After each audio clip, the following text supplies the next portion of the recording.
Assalamualaikum warahmatullahi wabarakatuh. Alhamdulillahi rabbil alamin. Wassalatu wassalamu ala ashrafil mursalin wa ala alihi at-tayyibin wa ashabihi al-ghuril mayamin wa man tabi'ahum bi ihsanin ila yaumiddin. Asyhadu an la ilaha illallah wahdahu la syarika lah, al-malikul haqqul mubin, wa asyhadu anna Muhammadan abduhu wa rasuluhu an-nabiyul amin. Qala ta'ala ya ayyuhalladzina amanu ittaqullaha haqqa tuqatih wa la tamutunna illa wa antum muslimun. Amma ba'd. Kaum muslimin dan muslimat, al-musyahidin wal musyahidat, saudara-saudari yang dirahmati Allah Subhanahu wa taala. Alhamdulillah, kita bersyukur pada Allah Azza wa Jal atas nikmat yang Allah berikan kepada kita. Salawat dan salam semoga senantiasa kita ucapkan untuk baginda kita sallallahu alaihi wasallam. Mudah-mudahan kita mendapatkan syafaatnya nanti pada hari kiamat. Ikhwani wa akhwati fiddin, kembali kita melanjutkan pembahasan tentang wasiat-wasiat Rasulullah sallallahu alaihi wasallam. Kita masuki wasiat yang keempat, yaitu an Safwan ibn Asal al-Muradi qala ataitu an-nabiyya sallallahu alaihi wasallam wa huwa fil masjid muttaki'un ala burdin lahu ahmar faqultu lahu ya Rasulullah inni ji'tu atlubul ilma faqala marhaban bi talibil ilmi inna talibal ilmi la tahuffuhu al-malaikatu bi ajnihatiha thumma yarkabu ba'dhum ba'dha hatta yablughu as-samaa ad-dunya min muhibbatihim wa min mahabbatihim lima yatlub. Di sini di antara apa yang disampaikan Rasulullah sallallahu alaihi wasallam dari sahabat Nabi yang mulia Safwan ibn Asal al-Muradi, dia berkata, aku datang kepada Nabi sallallahu alaihi wasallam ketika beliau berada di masjid sedang bersandar pada selendang merah miliknya. Lalu aku berkata kepada Rasulullah SAW, wahai Rasulullah, aku datang untuk menuntut ilmu. Sesungguhnya aku datang untuk menuntut ilmu. Maka Nabi sallallahu alaihi wasallam mengatakan kepadanya, marhaban bi talibil ilmi, selamat datang wahai penuntut ilmu.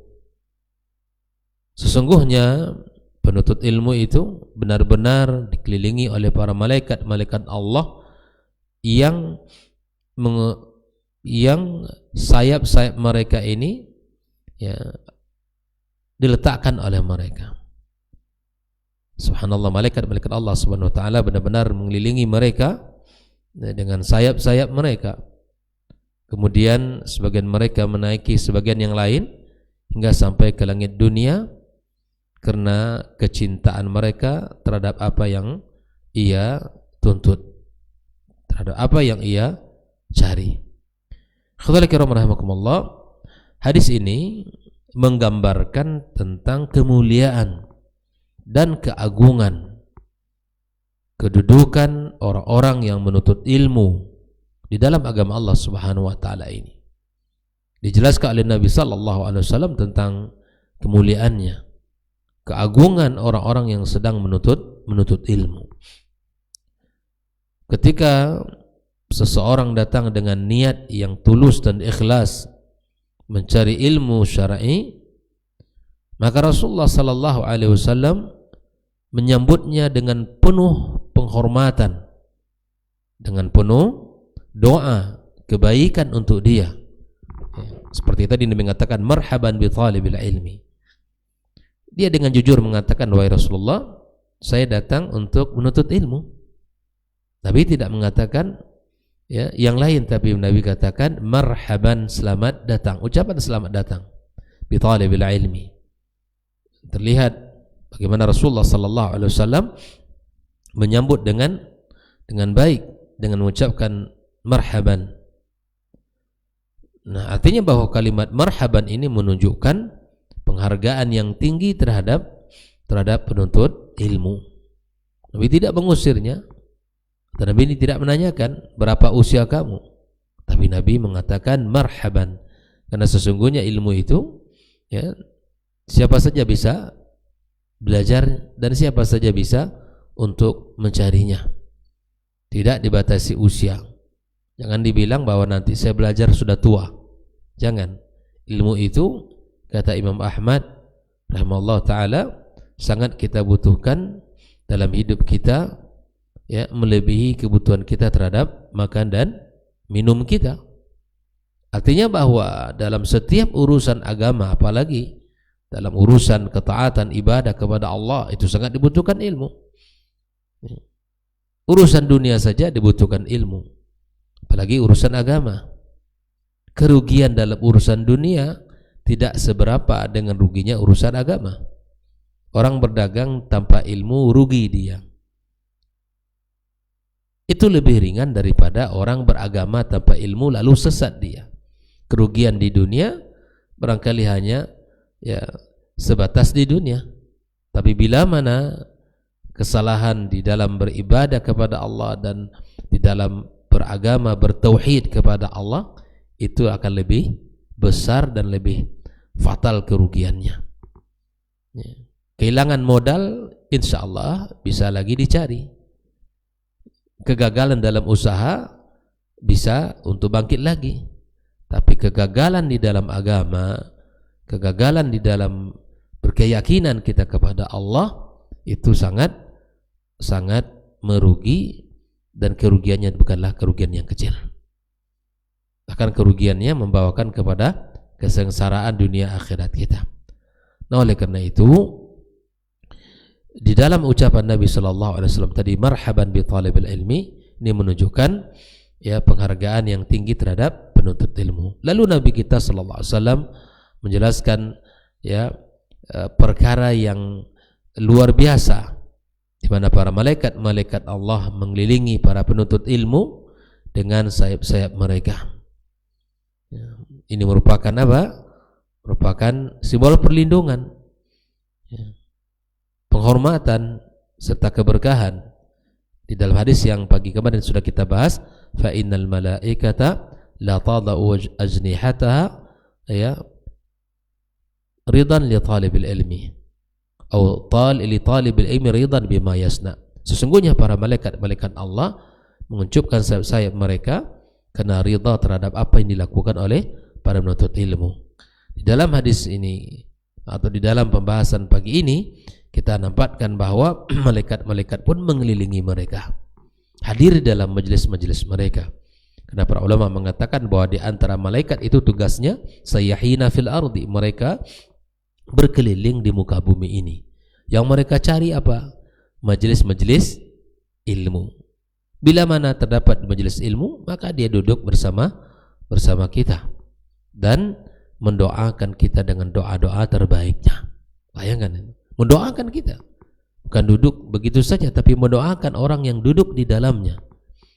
Ini adalah penjelasan Nabi SAW tentang perkara gaib yang luar biasa. Ustaz, di sini ada nggak malaikat? Ya, kita yakin ada, karena ini majelis ilmu.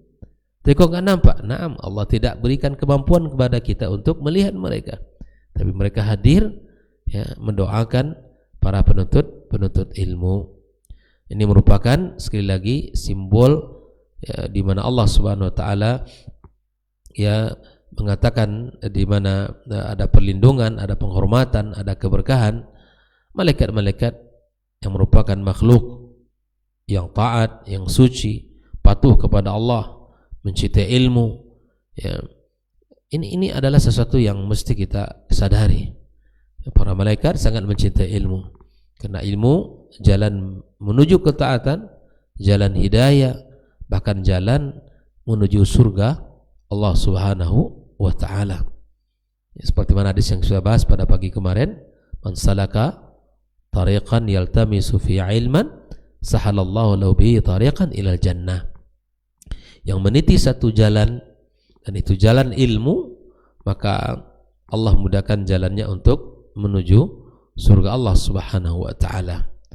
Ada kalimat hadis ini yang perlu juga kita hayati, hatta yablughu sama, ay thumma yarkab ba'dhum ba'dha hatta yablughu sama ad-dunya min ya mahabbatihim lima yatlub, bahwa mereka ini ya, saling yaqab ba'dhum ba'dha, menaiki satu dengan yang lain hingga sampai ke langit dunia. Ini luar biasa banyaknya berarti, menunjukkan betapa besar dan luasnya kemuliaan tersebut serta betapa agungnya nilai ilmu dalam pandangan Allah Subhanahu wa taala. Ya. Oleh karena itu, hadis yang kita baca ini ada beberapa faedah yang bisa kita ambil. Yang pertama, tentang kemuliaan dan keutamaan menuntut ilmu agama. Menuntut ilmu agama ini. Menuntut ilmu agama bukan sekedar ya, menambah wawasan, tapi dia adalah ibadah yang paling dicintai oleh Allah Subhanahu wa taala. Belajar itu adalah amaliyah, perbuatan yang sangat disukai oleh Allah Subhanahu wa taala, sampai Nabi mengatakan la yashqa bihim jalis, duduk berlama-lama yang tidak akan merugi itu duduk dalam majelis ilmu. Tak sama dengan duduknya antum di tempat kafe ini, warung ini dan warung itu, tidak. Berjam-jam duduk dalam majelis ilmu itu tidak sama ya pahalanya dengan pahala yang antum dihabiskan di mana? Di luar sana ya, duduk dengan mitra bisnisnya, dengan sahabat dan teman-temannya. Yang kedua, kalau tadi mulianya keutamaannya menuntut ilmu agama, yang kedua, penuntut ilmu itu memiliki ya kedudukan yang mulia pula. Bahwa ilmu itu sendiri adalah sebuah kemuliaan dalam agama, penuntut ilmunya juga mendapatkan kemuliaan dan kedudukan yang tinggi dalam agama ini. Buktinya apa? Sampai-sampai malaikat Allah turun, duduk bersama mereka, menaungi mereka, mendoakan mereka, menunjukkan kemuliaan yang tidak dimiliki oleh banyak amalan lain. Masing-masing amalan punya keutamaan pasti. Salat, puasa, haji, ya, itu semua memiliki keutamaan. Tapi subhanallah ya, bahwa di antara keutamaan yang Allah berikan kepada penuntut ilmu adalah kedudukan yang mulia. Kemudian di antara faedah yang bisa kita ambil, bahwa ilmu menjadi sebab turunnya rahmat dan keberkahan. Ya, ilmu menjadi sebab turunnya rahmat dan keberkahan Allah Subhanahu wa taala. Hidup kita ini berkah, hidup kita ini penuh dengan kemudahan, kebaikan, itu semua adalah bagian daripada samaratul ilm, buah daripada ilmu itu. Hidup kita teratur, hidup kita ya sesuai dengan aturan Islam yang mulia ini itu adalah sebuah kebahagiaan. Maka bila mana seorang mukmin berada pada ketaatan kepada Allah Subhanahu wa taala, maka bisa jadi ketaatan itu menjadi sebab turunnya rahmat dan keberkahan-keberkahan pada dirinya. Seperti yang Allah katakan bahwa keimanan ketakwaan itu adalah kunci keberkahan satu negeri. Walau anna ahlul qura amanu wattaqau lafatahna alaihim barakat. Ya. Iman dan amal adalah menjadi kunci keberkahan itu Allah berikan. Nah, sama dengan ilmu, ini adalah menjadi sebab turunnya keberkahan itu. Kemudian di dalam hadis ini juga terdapat motivasi untuk meluruskan niat. Untuk apa kita belajar? Apakah untuk liyubahi bihil ulama, nanti kalau sudah belajar untuk ingin mendebat para ulama agar dikatakan dia orang pintar?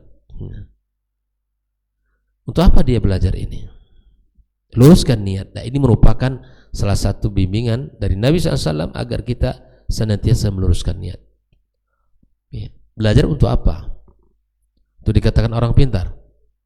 atau dikatakan orang alim, atau misalnya dia hadir ke di dalam debat para ulama, ya, kelihatan biar dia menguasai.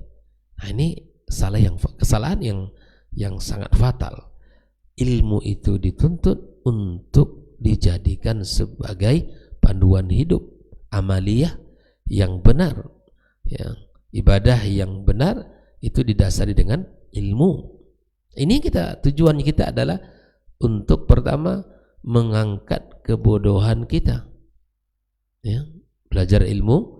Kata para ulama, di antaranya Syekh Shalih Al-Utsaimin, di antara tujuan yang harus ada pada setiap penuntut ilmu itu, ya, yanwi raf'al jahli an nafsi, meluruskan niat bahwa tujuan belajar itu untuk mengangkat kebodohan dari dirinya. Yang kedua, bila mana dia telah selamat dari kebodohan itu, maka niatkan pula bahwa dia harus mengangkat kebodohan bagi orang lain dengan cara harus mengajarkan ilmu itu, menyampaikannya, ya, menyampaikannya, mengajarkan kepada orang lain. Ya. Setelah itu apa lagi? As-sabru fi nashrihi, perlu kesabaran di dalam menyebarkan ilmu. Di antara lurusnya niat seorang belajar itu, satu, saya belajar untuk mengangkat kebodohan dari diri saya sendiri. Yang kedua, saya belajar untuk mengangkat kebodohan orang lain. Artinya setelah dia mendapatkan ilmu, dia mesti ajarkan, sampaikan. Dan yang ketiga, as-sabru fi sabili, mesti memiliki kesabaran di dalam mengajarkan ilmu. Dan mengajarkan ilmu bukan perkara ringan. Mengajarkan ilmu butuh pengorbanan. Banyak sekali yang mesti dikorbankan. Kesungguhan dia menghafal, membaca, murajaah, dan seterusnya. Jiwa kita, ya, mesti membutuhkan yang sifatnya kebutuhan-kebutuhan dunia. Maka disinilah nanti antara tujuan duniawi atau tujuan ukhrawinya. Saya nasihati diri saya dan seluruh kaum muslimin dan muslimat dan para pelajar, para mahasiswa, jadikanlah, ya, Anda di bangku belajar itu untuk Allah Subhanahu wa taala. Karena nilainya akan berlipat-lipat, pahalanya akan besar di sisi Allah Subhanahu wa taala bila mana tujuan kita lillah. Kemudian di antara pelajaran juga dorongan untuk senantiasa istiqamah dalam belajar. Jangan seperti apa? Ya, belajar sehari, libur seminggu. Belajar seminggu, libur 2 pekan. Enggak. Belajar untuk istiqamah, ya, dalam hal menuntut ilmu. Gak putus gitu. Makanya seluruh hal yang bisa mengganggu dari, ya, proses belajar saat kita menuntut ilmu harus ditinggalkan. Apa saja yang bisa mengurangi konsentrasi kita atau bahkan merusak konsentrasi kita di dalam belajar, maka tinggalkan dulu. Ya, tinggalkan. Makanya subhanallah, kita di dalam agama ini didorong untuk senantiasa bisa istiqamah di dalam urusan belajar ini. Ya. Ya. Oleh karena itu, konsisten ini yang mesti dituntut. Makanya orang yang hadir dalam kajian kita, misalnya, mana si fulan gitu, tanyain, dicari dia. Kalau ada nomornya, telepon, antum kemana saja. Udah nggak lama, udah agak lama kita nggak jumpa. Biasanya pertemuan kita terus di majelis ilmu. Nah, jelaskan sama dia, bla bla bla. Jelaskan kalau memang ada masalah kita bisa bantu, maka bantu. Atau bila mana hanya dirinya futur, ya, nah, sangat mungkin seorang futur, awalnya semangat, lalu kemudian tiba-tiba hilang. Nah, kita nasihati, kita ajak, misalnya duduk, kemudian ngobrol, bicara, nasihati, itu lakukan. Nah, barangkali yang kalimat-kalimat yang kita keluarkan itu menjadi penguat baginya sehingga tidak futur. Nah, oleh itu ikhwafillah, dalam hadis ini juga terdapat dorongan untuk senantiasa istiqamah di dalam proses belajar. Kemudian terakhir, menunjukkan kemuliaan majelis ilmu itu sendiri, bahwa bagaimana tidak mulianya majelis ilmu, para malaikat-malaikat datang duduk di dalamnya. Oleh karenanya, jika ingin mendapatkan doa-doa terbaik malaikat, salah satunya hadir dalam majelis ilmu. Bila mana kita ingin mendapatkan kemuliaan daripada ilmu ini, maka amalkan, dakwahkan, dan bersabarlah di dalam mendakwahkan ilmu ini, karena akan banyak tantangan, karena akan banyak cobaan, berbagai macam ya, rintangan dan cobaan itu akan datang. Oleh karenanya hadis ini menegaskan menuntut ilmu adalah jalan kemuliaan baik di dunia maupun di akhirat kelak. Menuntut ilmu tidak berjalan sendirian, ya, tidak berjalan sendirian, melainkan ditemani oleh siapa? Oleh malaikat Allah Subhanahu wa taala. Sehingga ya, mereka berada di jalan yang baik ini, dan kemudian mereka nanti di akhirat kelak mendapatkan pahala di sisi Allah Subhanahu wa taala. Demikian pembahasan kita pada pagi ini. Semoga bisa kita pahami hadis ini, bahwa betapa mulianya orang-orang yang menuntut ilmu, sampai Nabi mengatakan marhaban bi thalibil ilmi. Nah, bila mana ini adalah posisinya kita sebagai guru, maka katakan kepada murid kita marhaban. Ya, bila mana kita sebagai orang tua, katakan marhaban. Ya, dan seterusnya. Kalimat ini sangat pantas untuk kita ulang di dalam obrolan kita bersama keluarga kita. Marhaban, marhaban. Itu adalah ucapan kebahagiaan, kemudian kemuliaan dan ini akan melahirkan kenyamanan dalam dirinya. Wabillahi taufik, demikian. Wassallallahu ala nabiyyina wa habibina Muhammadin wa ala alihi washabihi ajmain. Wassalamualaikum warahmatullahi wabarakatuh.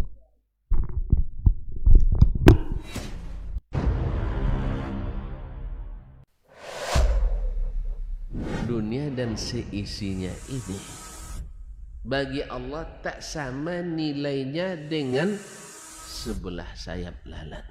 Barang siapa yang beramal untuk akhiratnya, Allah akan cukupkan baginya urusan dunia. Sayati zamanun 'alan nasi as-sabiru fihim qalqabit al-jamarah. Akan ada satu masa di akhir zaman yang berpegang teguh dengan agamanya seperti orang yang sedang memegang bara